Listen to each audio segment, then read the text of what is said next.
Había caminado más de 1 hora cruzando el Pont Advence por encima del reluciente Gave de Saizón y subiendo después por las colinas vascas para recorrer una estrecha carretera asfaltada, suavizada por el sol y limitada por viejos muros de piedra sobre los que las lagartijas se deslizaban ante la proximidad de Hannah.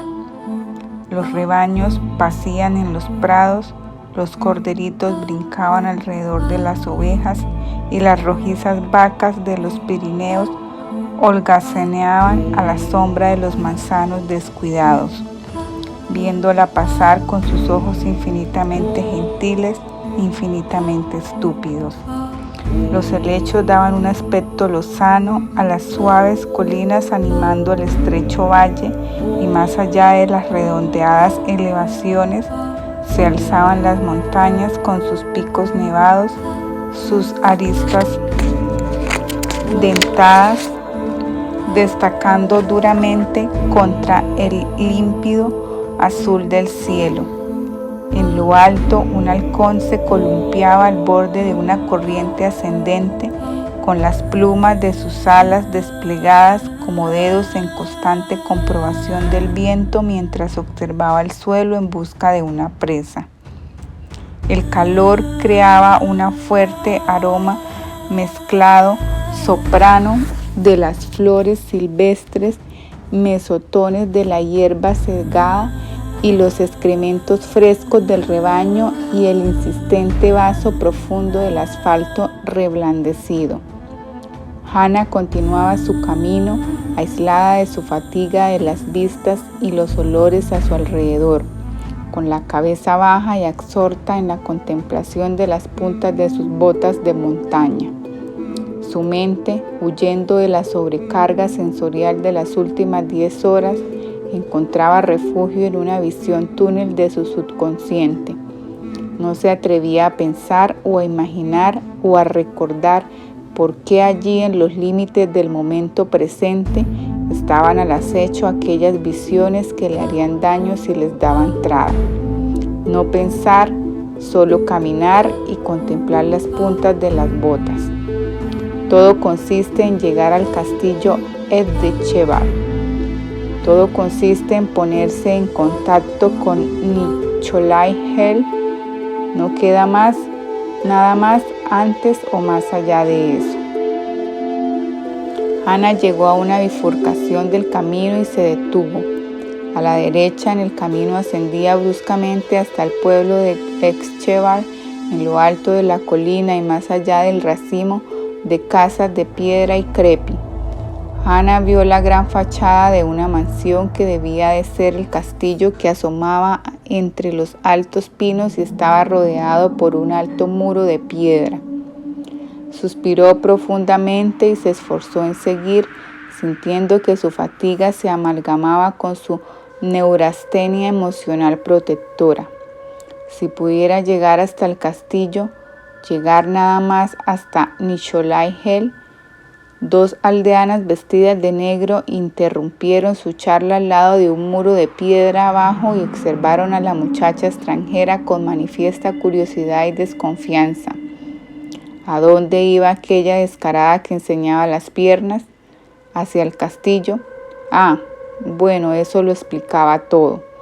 Al castillo iban gentes muy extrañas desde que ese extranjero lo compró. Y no es que Monsieur Hell fuese un mal hombre. Realmente sus maridos les había dicho que el movimiento para la libertad vasca sentía una gran admiración por él. Pero a pesar de eso continuaba siendo un recién llegado. Solo había vivido en el castillo 14 años, mientras que el pueblo 93 almas. Todos podían leer su nombre en docenas de lápidas cerca de la iglesia. Algunas veces recién tallada de granito de los Pirineos, algunas veces casi ilegible en viejas piedras que 5 siglos de lluvia y viento habían alisado. Fíjate, esa descarada ni tan siquiera se sujeta a los pechos, quiere que los hombres la miren, es lo que ella quiere. Si no tiene cuidado, pronto tendrá un hijo sin padre. ¿Y quién se casaría entonces con ella? Acabará cortando verduras y fregando el suelo en casa de su hermana, y el marido de su hermana la perseguirá cuando esté borracho. Y un día la hermana está embarazada, demasiado gorda para hacerlo. Esta sucumbirá ante el marido, probablemente en el pajar. Siempre sucede así. Y la hermana lo descubrirá y la echará de casa. ¿Y a dónde irá entonces? Se convertirá en una mujerzuela en Bayona. Esto es lo que sucederá. Una tercera mujer se unió a las otras dos. ¿Quién es esa chica que enseña las piernas? No sabemos nada de ella, excepto que es una puta de Bayona, y ni tan siquiera es vasca. ¿Crees que debe ser protestante? Oh, no, yo no iría tan lejos. Solo es una pobre putain que se ha acostado con el marido de su hermana. Es lo que siempre sucede cuando andas por ahí sin llevar sostén. Muy cierto, muy cierto. Al pasar junto a ellas, Hannah alzó los ojos y las vio. Bonjour, mex de mex, saludó. Bonjour, mendex mouse, respondieron las tres mujeres a coro, sonriendo abiertamente al estilo vasco. ¿Está usted dando un paseo?, preguntó una de ellas. Sí, madame. Está bien. Tiene usted suerte de disponer de tiempo. Dio un codazo a su vecina que le fue devuelto. Era una muestra de atrevimiento e inteligencia acercarse tanto a la verdad. ¿Está usted buscando el castillo Mademoiselle? Sí, así es. Siga adelante y ya encontrará lo que está buscando. Un codazo, otro codazo. Era peligroso pero deliciosamente ingenioso acercarse tanto a la verdad. Hannah se detuvo frente a las pesadas puertas de hierro. No se veía a nadie y no parecía haber ningún medio para hacer sonar un timbre o una aldaba para llamar. El château estaba a unos 100 metros, al final de una larga avenida curvada flanqueada por árboles, vacilante. Hannah decidió probar una de las puertas más pequeñas, más abajo del camino, cuando una voz sonó detrás de ella preguntándole con acento cantarín: «Mademoiselle». La joven regresó junto al portalón en donde un viejo jardinero con un delantal azul de trabajo la estaba observando desde el otro lado de la barrera. «Busco a Monsieur Hell», explicó Hannah. «Sí», respondió el jardinero, con ese oído inspirado que puede significar cualquier cosa, menos sí. Le dijo que esperara un momento y desapareció entre la hilera curvada de árboles. Un minuto después, Hannah oyó el chirrido de los goznes de una de las puertas laterales y el jardinero le hizo ademán de entrar dando vueltas a su brazo y haciendo una profunda reverencia que casi le hizo caer. Al pasar por el lado del viejo, Hannah se dio cuenta de que el hombre estaba medio borracho. De hecho, Pierre nunca estaba borracho, pero tampoco estaba nunca sobrio. Los 12 vasos de vino rojo que se bebía diariamente a intervalos regulares le protegían de cualquier de ambos estados. Pierre le indicó el camino, pero no la acompañó a la casa. Él volvió a su trabajo de recortar los setos cuadrados que formaban un laberinto. Pierre nunca trabajaba a prisa y nunca huía del trabajo, marcando los hitos de su jornada, frescos y confusos por su vasito de rojo cada media hora aproximadamente. Hannah podía oír el clit, clit, clit de sus tijeras, amortiguándose el ruido a medida que avanzaba por la avenida entre los altos cedros azulado verdosos, cuyas ramas colgantes gemían y ondeaban cepillando las sombras con largas pasadas a modo de algas marinas. Un viento susurrante silbaba en lo alto de los árboles, Como la marea en la arena y la sombra espesa era muy fresca, Hannah sintió un escalofrío. Estaba algo mareada después del largo paseo bajo el sol sin haber tomado otra cosa en todo el día que el café en el pueblo. Sus emociones habían quedado paralizadas por el miedo y después se fundieron en su desesperación.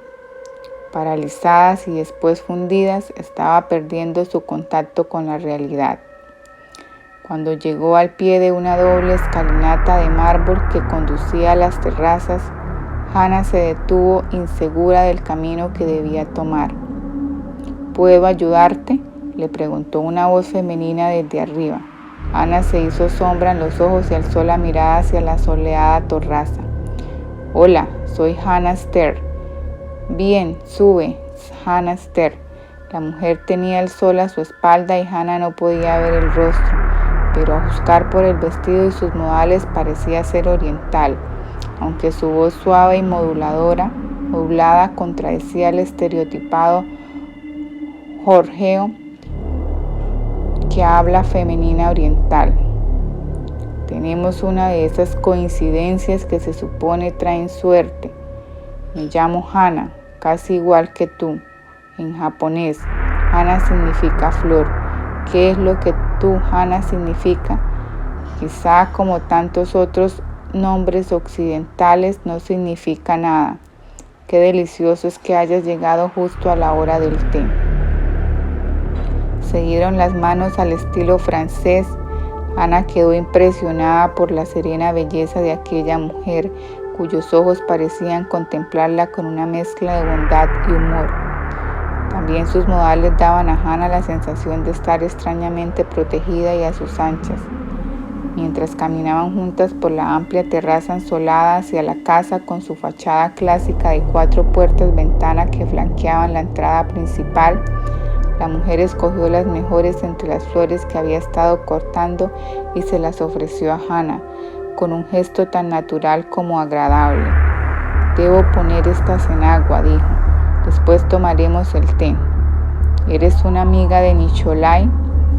No realmente. Mi tío era amigo suyo y tú has venido a saludarle de paso.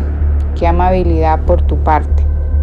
Abrió las puertas de cristales que daban a un salón soleado en medio del cual, sobre una mesita baja frente a una chimenea de mármol con pantalla de latón, había un servicio de té. En el momento en que entraron, se oyó cerrar suavemente una puerta al otro lado de la habitación. Durante los pocos días que Hannah permaneció en el castillo de Etcherbad, todo lo que pudo oír o ver del personal y de los sirvientes fue puertas que se cerraban cuando ella entraba, o un caminar de puntillas al otro lado del vestíbulo, o la aparición de café o de flores en una mesilla de noche. Las comidas eran preparadas de tal manera que el ama de la casa podía servirse personalmente. Para ella era una oportunidad de mostrarse bondadosa y solicita. Deja tu mochila ahí en el rincón, Hannah, indicó la mujer, y ¿podrás servir el té mientras yo arreglo estas flores? Con la luz del sol entrando a raudales por los ventanales, las paredes de un azul pálido, las molduras doradas, el mobiliario combinado Luis XV y marquetería oriental, las espirales de vapor gris elevándose, retorcidas desde la tetera a través de un rayo de sol, espejos por todas partes alumbrando, reflejado, duplicando y triplicándolo todo. Esta habitación no era de aquel mismo mundo en el que se dispara contra jóvenes en los aeropuertos. Mientras Hannah vertía el té de la tetera de paila en la porcelana de Limoges con cierto vago sentimiento chino, Hannah notó que el vértigo de la realidad se apoderaba de ella. Había sucedido demasiado en estas últimas horas. Temía desmayarse. Sin motivo aparente, Hannah recordó sentimientos de desquiciamiento, como el de este momento, experimentados en sus años escolares. Fue durante el verano y ella se aburría y sentía latente a su alrededor una pereza general hacia el estudio. Miraba fijamente los objetos a su alrededor hasta que estos se convirtieron en grandes, pequeños. Y ella se había preguntado, ¿soy yo misma? ¿Estoy aquí? ¿Soy realmente yo quien está pensando? ¿Yo? Y ahora, mientras contemplaba los movimientos parcos y graciosos de aquella esbelta mujer oriental que volvía sobre sus pasos para criticar el arreglo floral y hacerle una ligera corrección, Hannah intentó desesperadamente encontrar un ancla contra la marea de confusión y fatiga que estaba arrastrándola lejos. Es extraño, pensó, de todo lo que le había sucedido aquel día, las cosas horribles en el aeropuerto, el vuelo hacia Pau como en sueños, el parloteo invitador de los conductores que la habían llevado en sus autos, aquel imbécil propietario del café en Tardex, la larga caminata por la carretera hacia Escobar. De todo ello, la imagen más profunda que conservó fue la del corto trecho que caminó bajo las sombras acuosas de la avenida flanqueada de cedros, en la densidad de esas sombras, temblorosa, mientras los gemidos del viento entre los árboles sugerían ruidos del mar. Era otro mundo, un extraño mundo. Era posible que ella estuviera sentada allí llenando de té unas tacitas de Limoges, probablemente con aspecto de bufón, con sus pantaloncitos cortos de excursión y de torpe ademán, con sus botas cableteadas. Habían transcurrido solamente algunas horas desde que había pasado aturdida junto al viejo sentado en el suelo de Roma Internacional. Lo siento, había murmurado estúpidamente. Lo siento, repitió ahora nuevamente en voz alta. La bella mujer dijo algo que no había podido penetrar en las capas de pensamiento e introversión de Hannah. La mujer sonrió al sentarse junto a ella. Estaba diciendo solamente que es una pena que Nicholai no esté aquí. Ha estado en las montañas algunos días, arrastrándose en esas cuevas que ama tanto, una ficción escalofriante, pero espero que regrese esta tarde o mañana por la mañana. Esto te dará oportunidad de bañarte y hasta de dormir un poco. Supongo que te irá bien, ¿no crees? Imaginar un baño caliente en unas sábanas frescas resultó de una seducción casi desfallecedora para Hannah. La mujer sonrió y acercó su silla a la mesa de mármol donde estaba el servicio de té. ¿Cómo te gusta tomarlo? Sus ojos eran tranquilos y honestos de forma oriental, pero de color avellana con puntitos dorados. Hannah no hubiera podido adivinar su raza. Sus movimientos seguramente eran orientales, delicados y controlados, pero su piel tenía un tono café con leche y el cuerpo envuelto en un traje chino de seda verde y cuello alto mostraba un desarrollo claramente africano en el pecho y las nalgas.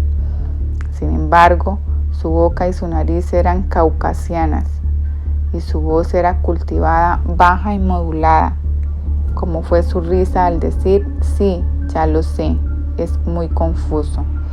¿Perdón?, replicó Hannah, avergonzada al ver que sus pensamientos habían sido interpretados tan claramente. Yo soy aquello que las personas bondadosas llaman cosmopolitan y otras llamarían una mestiza. Mi madre era japonesa y por lo visto mi padre era mulato, un soldado americano. Nunca tuve la suerte de conocerle. ¿Tomas leche? ¿Cómo? ¿En el té? Hannah sonrió. ¿Prefieres que hablemos inglés?, le preguntó en ese idioma. Sí, me expreso mejor, admitió Hannah, también en inglés, pero con acento americano. Así lo he deducido de tu acento. Muy bien, hablaremos en inglés. Nicholai casi nunca habla inglés en casa y me temo que estoy olvidándolo. De hecho, Hannah tenía un acento ligeramente perceptible como una mala pronunciación, no una mala pronunciación, sino una articulación ligeramente mecánica de su inglés británico. Es posible que su francés también mostrara rasgos de ese acento, pero Hannah, al ser extranjera, no podía apreciarlo. Pero se le ocurrió algo más. Hay 2 tazas en la mesa. ¿Estaba esperándome, Mr. Hill? Llámame Hannah. Oh, sí, te estaba esperando. El hombre del café de Tardex me llamó por teléfono para pedir permiso antes de darte la dirección. Y recibí otra llamada cuando pasaste por Avence de Hout y otra cuando llegaste a Linsham. Hannah rió ligeramente.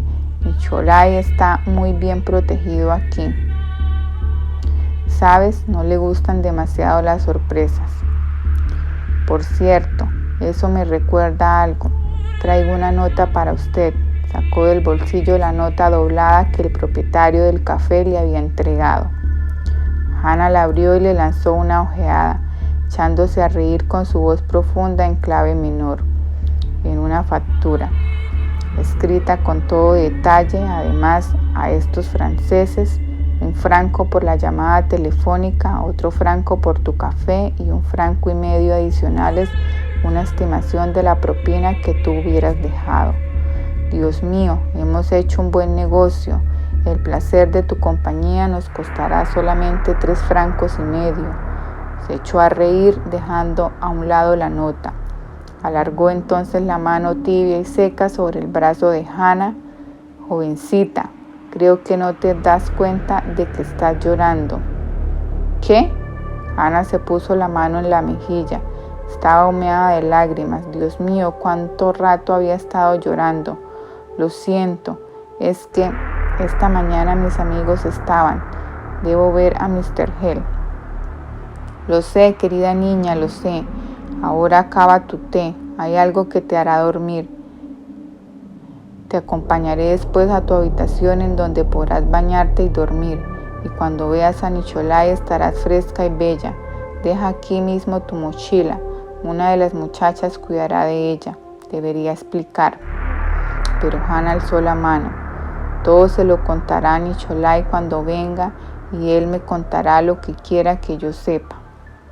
Hannah sollozaba todavía y se sentía como una niña mientras subía detrás de Hannah por la amplia escalinata de mármol que dominaba el vestíbulo de entrada. Pero en su interior sentía que la invadía una paz deliciosa. Lo que hubiera en el té estaba suavizando la corteza de sus recuerdos y hacía que se desvanecieran en la distancia. Es muy amable contigo, Mr. Hill, dijo con sinceridad. Hannah rió suavemente. Llámame Hannah. Después de todo, no soy la esposa de Nicholai, soy su concubina.